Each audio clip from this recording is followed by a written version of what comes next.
Tranquil Tales.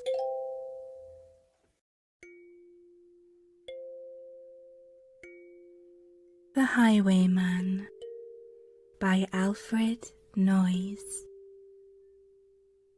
The wind was a torrent of darkness among the gusty trees. The moon was a ghostly galleon tossed upon cloudy seas. The road was a ribbon of moonlight over the purple moor, and the highwayman came riding, riding, riding. The highwayman came riding up to the old inn door. He'd a French cocked hat on his forehead, a bunch of lace at his chin,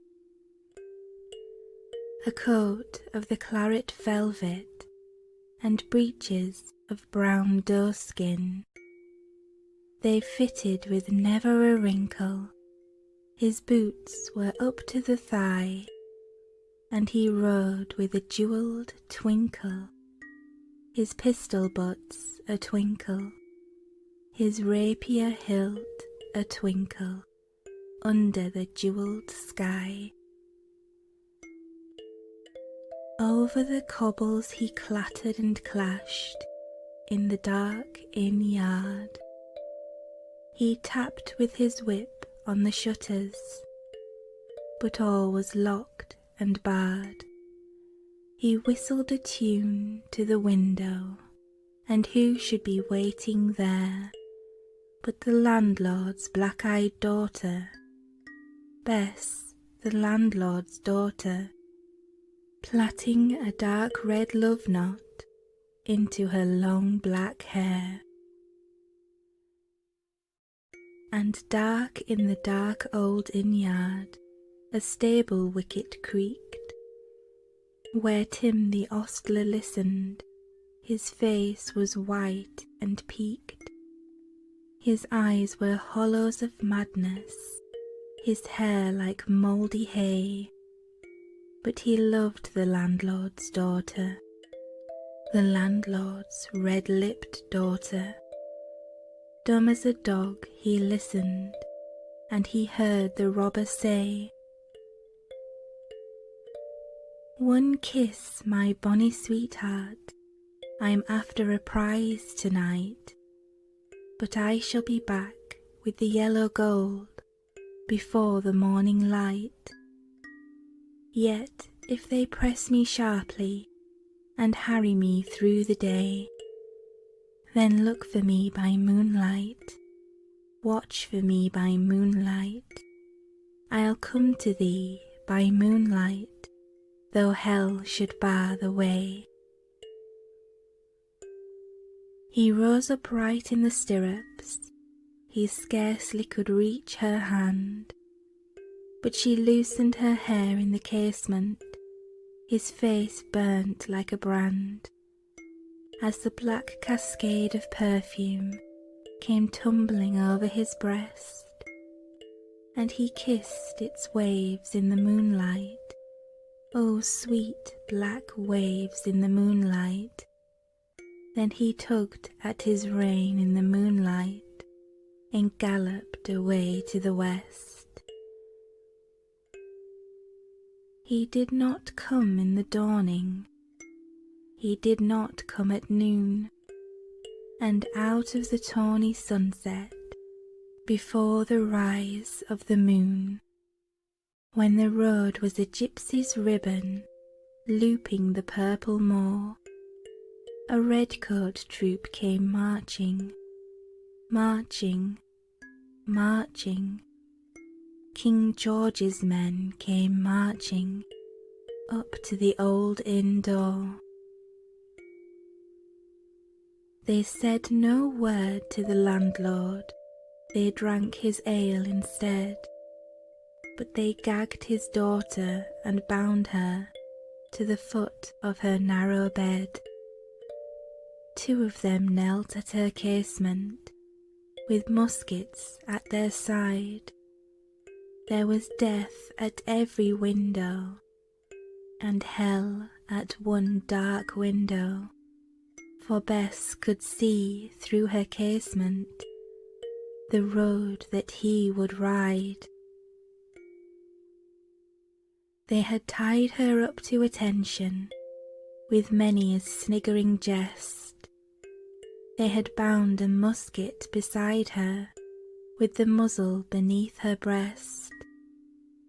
Now keep good watch, and they kissed her. She heard the doomed man say, "Look for me by moonlight, watch for me by moonlight.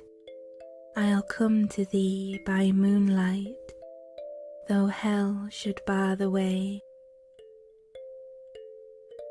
She twisted her hands behind her, but all the knots held good. She writhed her hands till her fingers were wet with sweat or blood.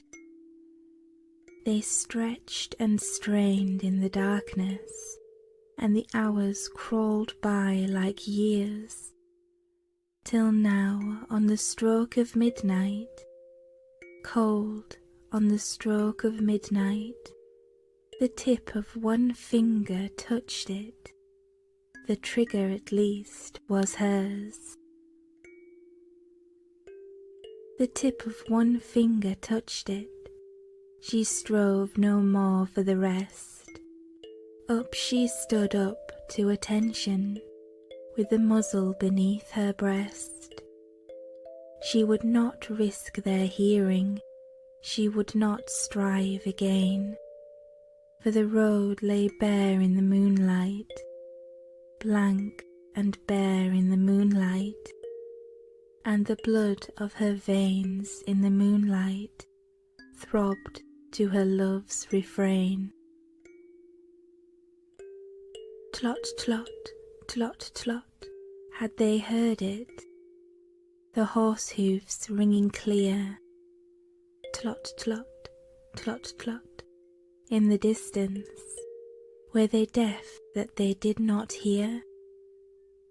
Down the ribbon of moonlight, over the brow of the hill, the highwayman came riding, riding, riding. The redcoats looked to their priming. She stood up straight and still. Tlot, tlot, in the frosty silence, tlot, tlot, in the echoing night. Nearer he came and nearer, her face was like a light. Her eyes grew wide for a moment. She drew one last deep breath. Then her finger moved in the moonlight. Her musket shattered the moonlight, shattered her breast in the moonlight, and warned him with her death. He turned, he spurred to the west. He did not know who stood, bowed with her head o'er the musket, drenched with her own blood. Not till the dawn he heard it, and his face grew grey to hear how Bess, the landlord's daughter, the landlord's black-eyed daughter, had watched for her love in the moonlight and died in the darkness there. Back he spurred like a madman, shrieking a curse to the sky, with the white road smoking behind him and his rapier brandished high. Blood red were his spurs in the golden noon, wine red was his velvet coat, when they shot him down on the highway, down like a dog on the highway, and he lay in his blood on the highway, with a bunch of lace at his throat. And still of a winter's night they say, when the wind is in the trees, when the moon is a ghostly galleon tossed upon cloudy seas, when the road is a ribbon of moonlight over the purple moor, a highwayman comes riding, riding, riding. A highwayman comes riding up to the old inn door. Over the cobbles he clatters and clangs in the dark inn yard. He taps with his whip on the shutters, but all is locked and barred. He whistles a tune to the window, and who should be waiting there but the landlord's black-eyed daughter, Bess, the landlord's daughter, plaiting a dark red love knot into her long black hair. The end. Thank you so much for watching. If you enjoyed this video, don't forget to like, comment and subscribe. Good night, sleepyheads. Sweet dreams.